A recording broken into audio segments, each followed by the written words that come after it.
Good morning, everyone. Colette Bartow here from the State Library, and we're really excited today to have with us Dan from the Montana Historical Society. He is going to be visiting with us about not just historic newspapers or digitized newspapers, but just like, to me, one of the most exciting things that we can connect our patrons with so that they have a sense of whether it's a local newspaper that they can look back in time, or if somebody's been in that community a long time, it's memories that they can recapture. But also, just getting that sense of where you are and the stories that have helped create the communities that we live in. So that's what kind of historic newspapers means to me, and why I'm excited that Dan is going to be sharing more about increased access to those newspapers through exciting projects. So with that, talking about the digitization projects, what's available, Dan's going to demonstrate. I'll look for questions in the chat, but we'll probably address most of the questions at the end.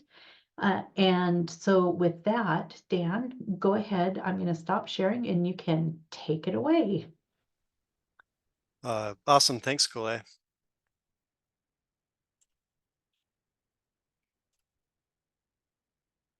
All right, so hopefully I'm sharing my screen. Everything looks good. I can see your desktop, and now I Yep, can see the website. Looks good. that's where we're at. So first, my things I have to announce, all my qualifiers beforehand, is just that I'm at home because the construction noises at the Montana Historical Society are really loud, and I thought I would be in peaceful quiet, but my dog is barking at some people that are walking around town. So if I have to suddenly mute or just I start laughing, that's why. We'll deal with the barking and we'll go forward. So yeah, I'm Dan Karalus. I'm the library manager at the Montana Historical Society, and Colette is gracious enough to let me do a webinar for you for the State Library about our digitized Montana newspapers. This came about because we recently completed a couple of different projects digitizing newspapers, one with the National Digital Newspaper Program in the Library of Congress, and then a much larger one to digitize a huge portion of our microfilm collection with newspapers.com. So the goal here is to just show you kind of what's available and then do more of a demonstration of how to get to our sites, how to get to the different free portals, how to do some searching, and I'm sure all of you are already master searches for everything on Google and in library catalogs and on these newspaper sites, but maybe you will pick up a thing or two. So the best place to start to get to Montana digitized newspapers is really just at our website, which you see here. And the newspapers lie under the research menu. So I'm just going to navigate there by going first to research collections, and then down a little ways to newspapers. And you can also get to this through Google any other way. That's the method I'm going at. And that's to show you that our newspaper page, we've done a few updates.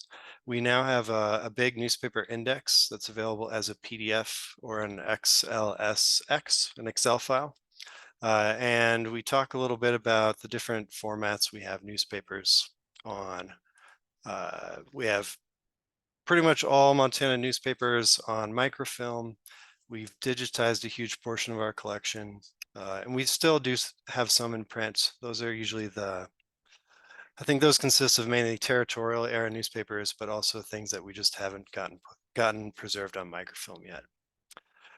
So we're going to be looking at digitized newspapers. So there's a link to the digitized Montana newspapers page. As I said, you can get straight to this page from Google. So if you're telling like a patron or somebody how to get here, have them go to Google or Bing or their favorite search engine and search for digitized Montana newspapers. It'll probably be like the first hit.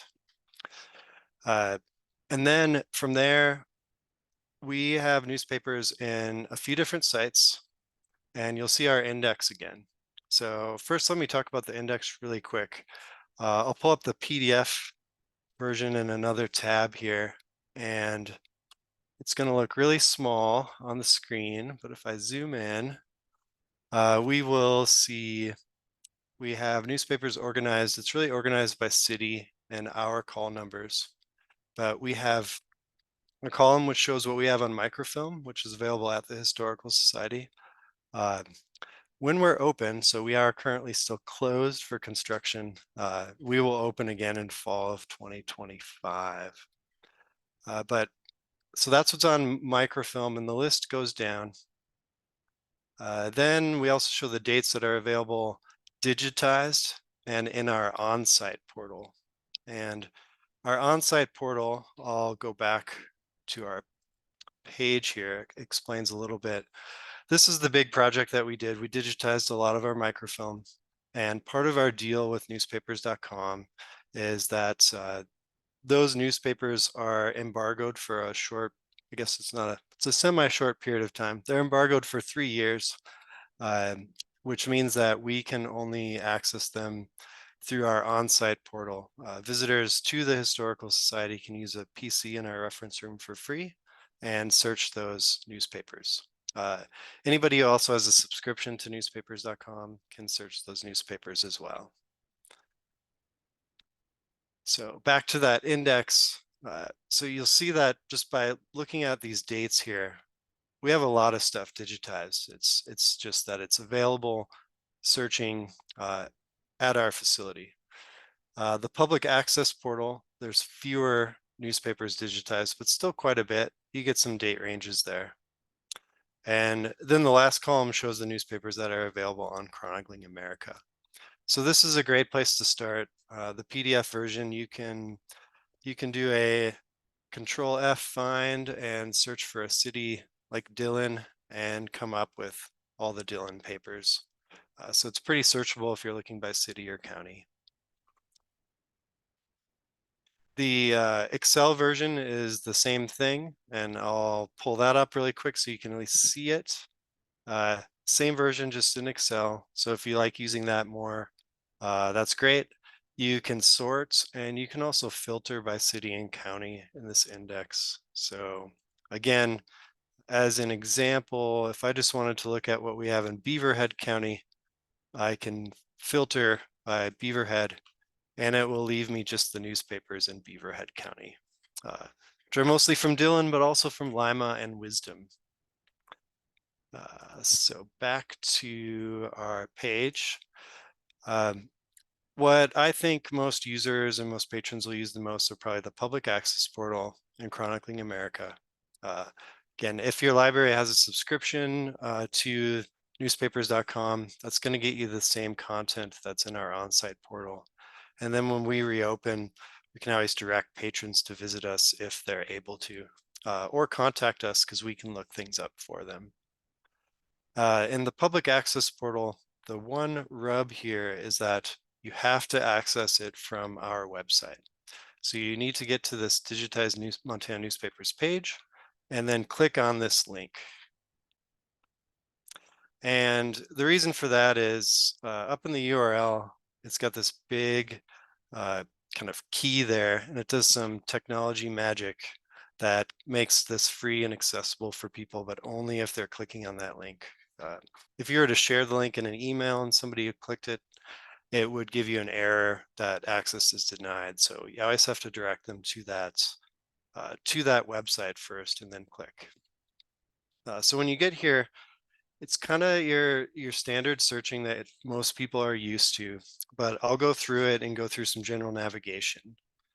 The main screen here you can get into searching right away by doing keyword search. You can enter your dates right away if you know them. This is only going to have Montana newspapers, but you can enter a location such as like a city or maybe a county.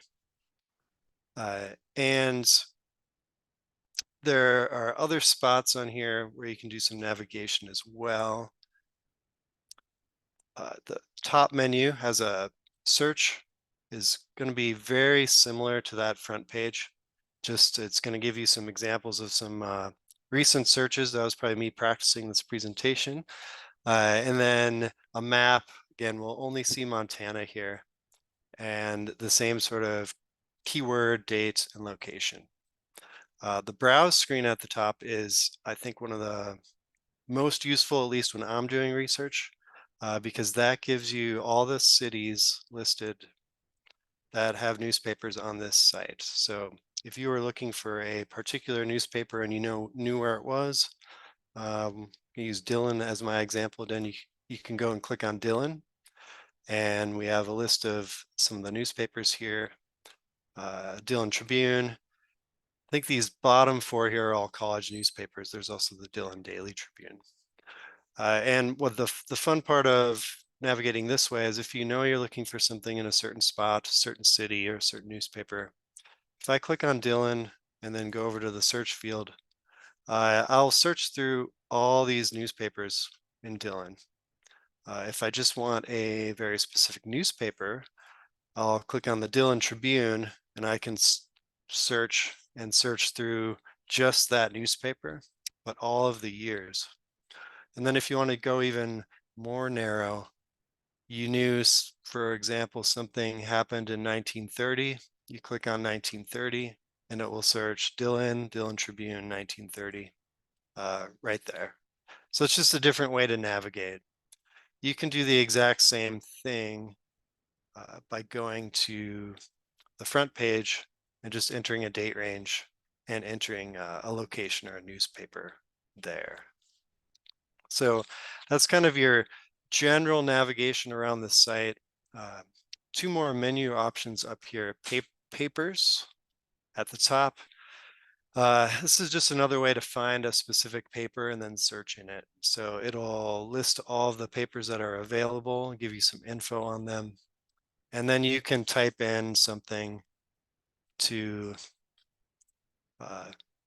get to a particular paper. So again, I just typed in Dillon, and then I can go up and pull up, say, where's the Dillon Tribune? And from here, I could search or browse directly in the Dillon Tribune.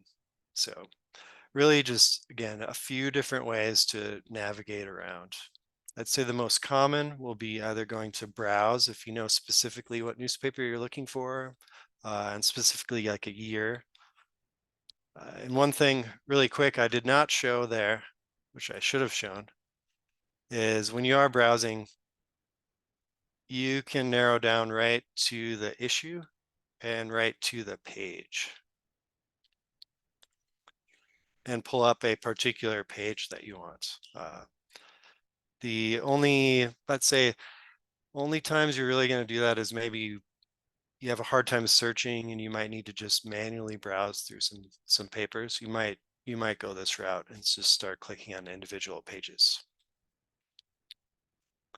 Last menu option at the top is called clippings, and we'll get to that in a second because that has to do with like saving your content. So I'm going to do just a kind of how I'd go about doing a search. And this is an example. We had a research request. Somebody wanted some info on somebody named Charles Pyle, who lived in Wisdom, Montana, and at one time owned a hotel. Did not live in Wisdom, Montana. I had that stuck in my head. Lived in Wise River, Montana, and owned a hotel. And the researcher wanted to know more about this person and when the Wise River Hotel was first built. So we helped them do a little research, and we had the name and we had a little bit of date information, and then that Wise River Hotel as another keyword to search. And I ended up finding some info on the name. So the person's name is Charles Pyle. You notice when I type in the keyword, newspapers.com gives you an option, it says, if you put quotes around it, it'll search for the words together. That's one way you can narrow down some of your search results. I like to do things kind of broad first and then narrow them down. So I'm just going to search for Charles Pyle, and I'm going to leave the location and the date blank because I just want to get as much as I can first just to see what happens. So we'll search for that and we'll click search. And maybe we will not. We'll try that again because something's not working. So let's try this again. Oh boy. This is what happens when things go awry. It's what we're happening right here. It's not giving me results that I want. So I'm gonna very quickly try to reset here. And then maybe this is a question that Yeah. someone would ask, do you have to be signed in? Or is it, like you were saying, just sufficient to access that from the MHS newspaper's website? That's a good question. You do not have to be signed in. And I was going to get to what the sign in means in a little bit. So Okay, we'll sounds good. hopefully get there and see if see what I did to mess everything up here. No, this is a great example.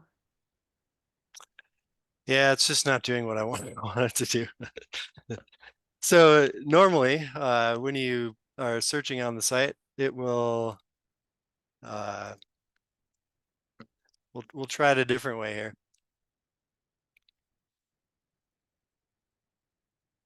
We'll try normally when you're searching on the site, it will highlight your search terms there. So I don't know what's I don't actually know what's happening. I just had to do it a second time apparently. So we'll do that. So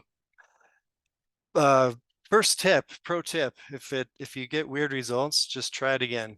And just like if your computer is doing weird stuff, you reboot, you just try it again. This is a perfect webinar for that. Hopefully I'm not turning too many shades of red based on that happening. Doing great. It's perfect. That's going to happen 9 times out of 10 for Right. any regular patron. So that, that persistence and just try again is really important. Yeah, the only thing that would make it better is if my dog started barking at somebody right now. But anyway, we've searched for Charles Pyle, and you'll notice in the search results, newspapers.com puts things in kind of a smaller thumbnail and highlights the name there. And newspapers.com does work, I think, similar to Google, where it's going to search for both words, Charles and Pyle. We get almost 8,000 results, but it is its default is to give you the best match at the top. So that's why we get things that have Charles Pyle together first. And as I scroll down, probably going to get a lot of these, but you'll see that we have just Pyle highlighted right there, but also Charles Pyle. We have Pyle highlighted there, but also Charles Pyle. And if we keep going down, we wait for it to load. You're going to start to get some different things. This is just Charles.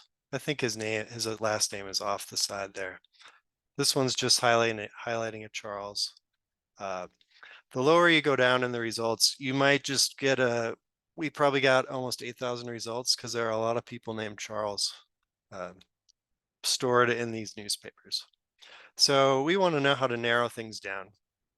And there are a few different ways. Newspapers.com likes to give you can do the same thing in just a few different spots, but a couple important ones to highlight. You can change your search up here. You can add dates. You can add a location, as I said before. There are also these kind of filtering options. One is called categories. And if you hit the little down arrow there, categories gives you the different tags or different types of things that other users have attached to things they've saved. So you'll see there, a lot of times you'll see obituaries. There's a marriage announcement. All the other ones are just typical pages. Means probably nobody has tagged them. So think of it as kind of a big sharing environment. I'm going to click on obituary and do show results. And we wait for it to do its thing. And we've got 4 obituaries that have been clipped, probably by other users, and left public to share. You get a little info on the side here. Charles M. Probably have 2 different obituaries for him. So let's click one there. And there's our guy, Charles M. Pyle. He died in 1925. This is from the Butte Miner. And this was, my zoom is in the way, but this was likely clipped, as I said, from another user. So it's already highlighted out.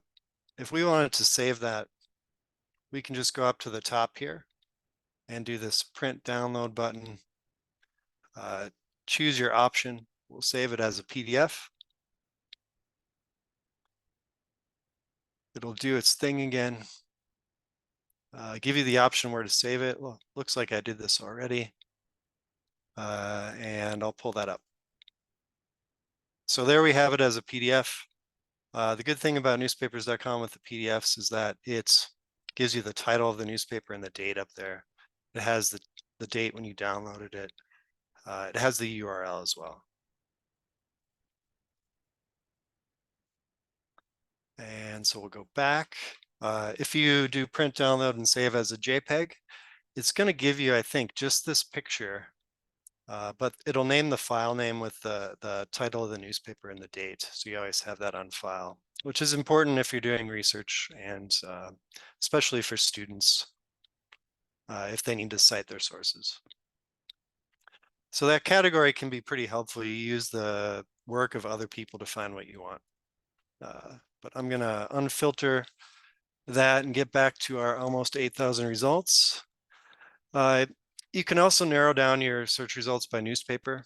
It gives you some options here of where it's been found. If you start typing in a newspaper name, you will be able to, like I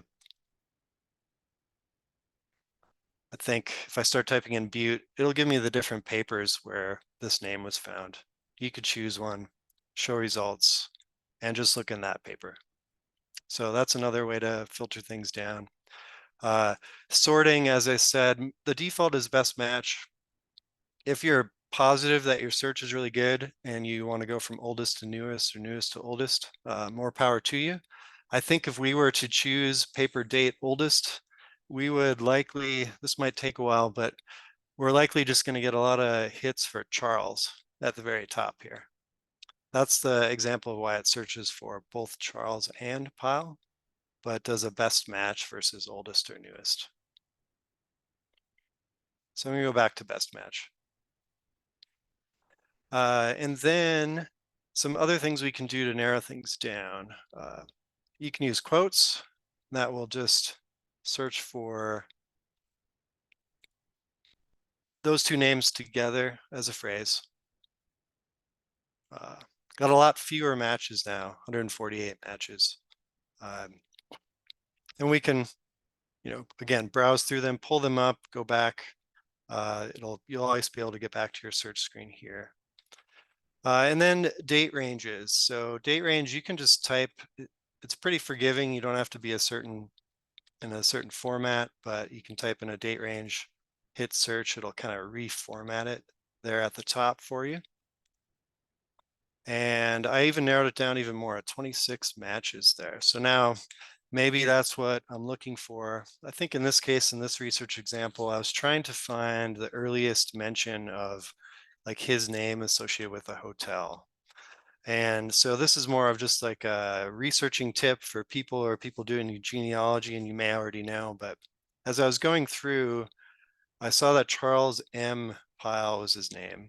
The researcher only gave me Charles, so I didn't know to search for the M. So we could add the M in there, but we're gonna kind of fast forward. And what I actually ended up finding was that he was often listed as CM Pyle. And so I found a lot of different hits in different newspapers closer to Wise River, Montana. So we're getting in Dillon and Wisdom era. But another good one that I found was this advertisement for CM Pyle in a Butte newspaper. We've got some zoom tools so we can zoom in. And it talks about Wise River and hotel accommodations from 1914. So I think in this case, we were pretty sure we were able to narrow that down to that date. But I pull this up and I zoom in for a couple of reasons, just to show you some of the ways you can save things. So one thing you can do is if you're using a PC, and you have this thing called the snipping tool, you can always just take a screen grab of that and it would probably be fine. I'm sure an Apple product has a very similar feature. Newspapers.com has its own things built in, and so that is this print download button. Before we pulled up something that was already pre-clipped, like someone had already cut it out and saved it. This is where we're doing, nobody, I can't believe it, wants to save this advertisement for this hotel, or nobody has yet, but we could. You can either do the entire page or a select portion of page. And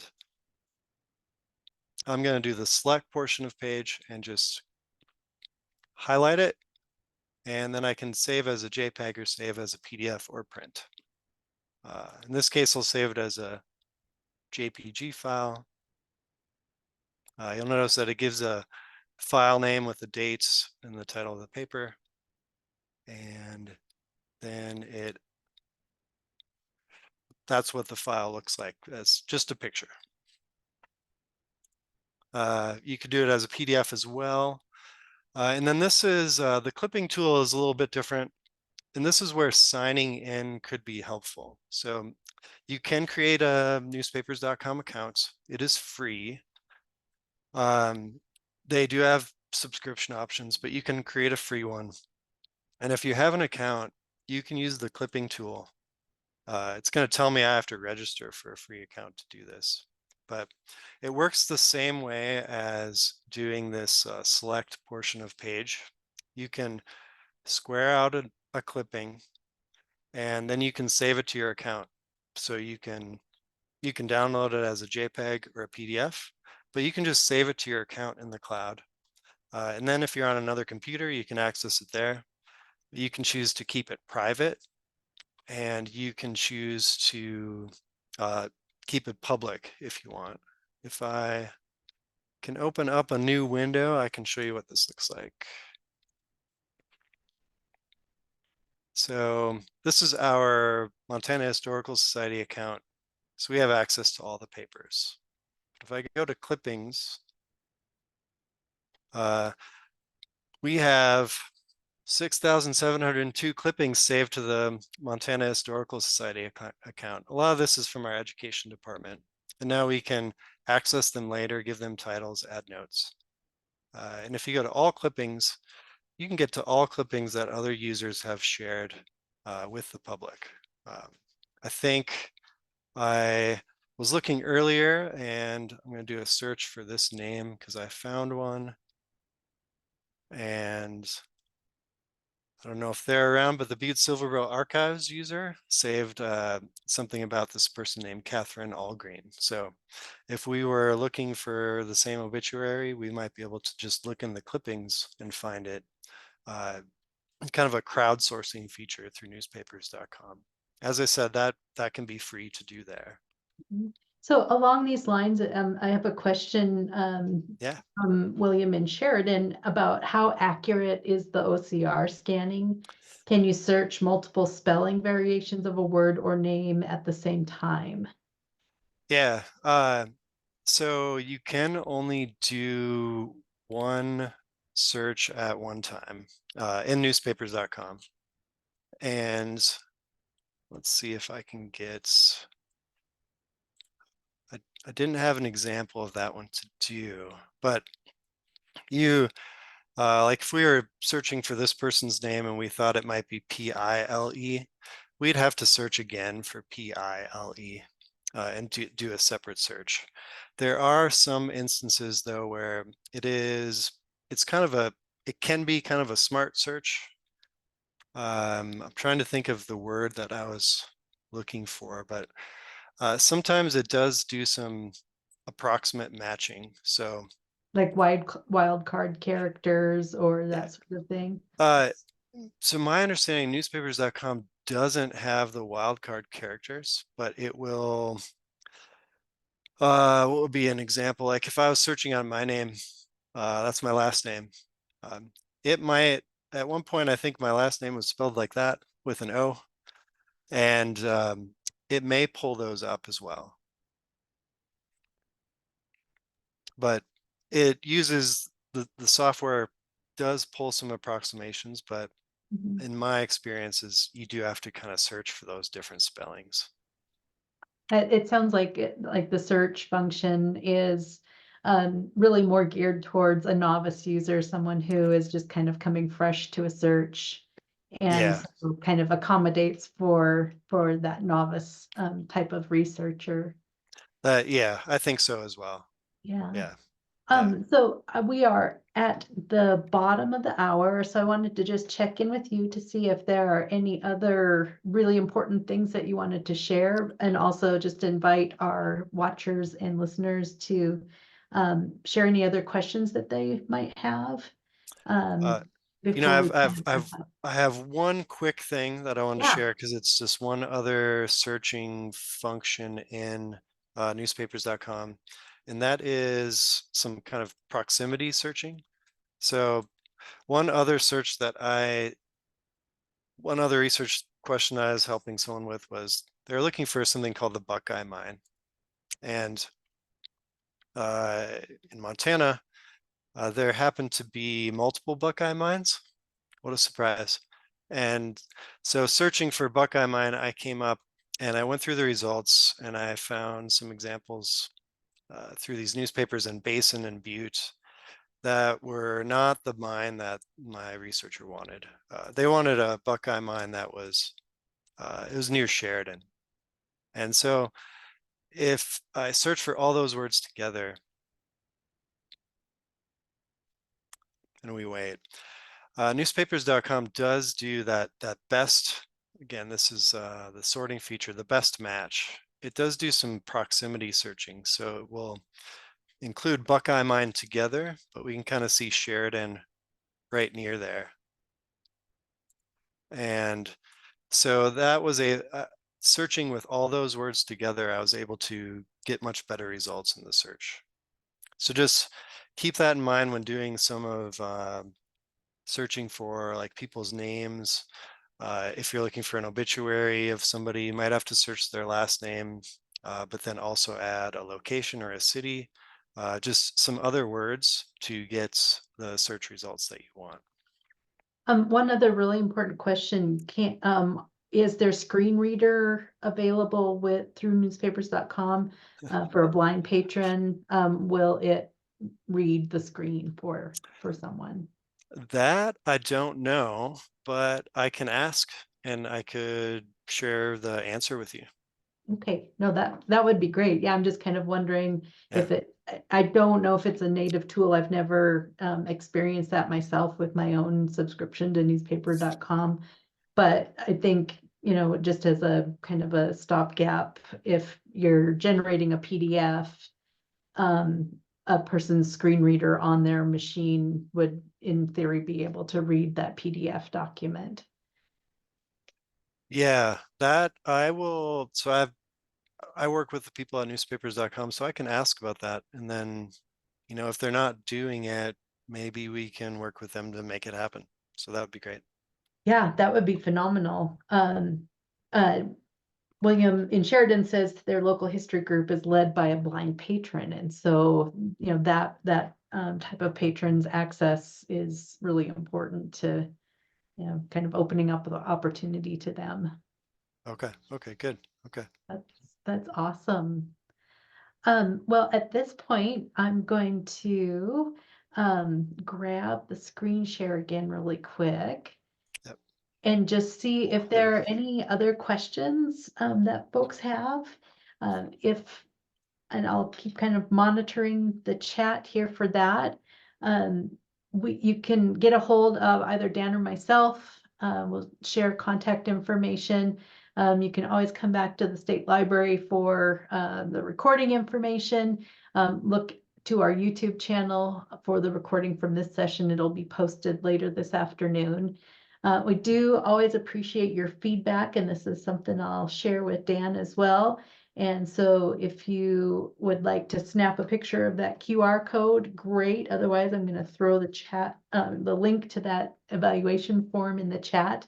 We do appreciate your comments. It really helps us know when we're on track and when there are other questions that maybe we could answer. So you can use that evaluation tool for that as well. We have more stuff coming up before too long, so just sharing that information. And if you do have questions, you can get a hold of me at any time. But with that, I just really appreciate your time today, Dan. And this is this is such a great resource and just opening up more opportunities for regular patrons and researchers to discover that rich history that really can only be found through reading those newspapers and capturing those stories. So we really appreciate you taking the time today to share this with us. Yeah, and thanks for having me. One final comment. I didn't get to chronicling America, but Mhm. understand that you've probably all used it and it works very similarly. There is a slight variation in how you can do searches that are like as a phrase or any words or all words, or you can do searching for words that are within 5 words of each other. So I think they have a little bit of a more robust search tool that gives the user more options and less reliant on the software. Like newspapers.com is very much you get you get to search how we want you to search. So Mhm. uh, if you have any questions about any of those things, feel free to contact me or contact Colette and she can get a hold of me.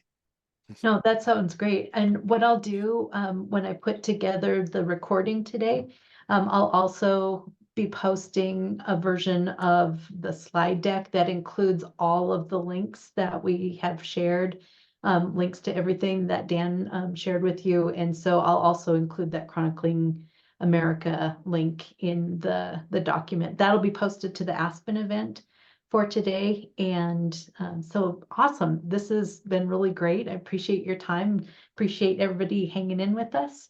And we look forward to visiting with you more again soon. Thanks. Awesome. Thanks, everyone.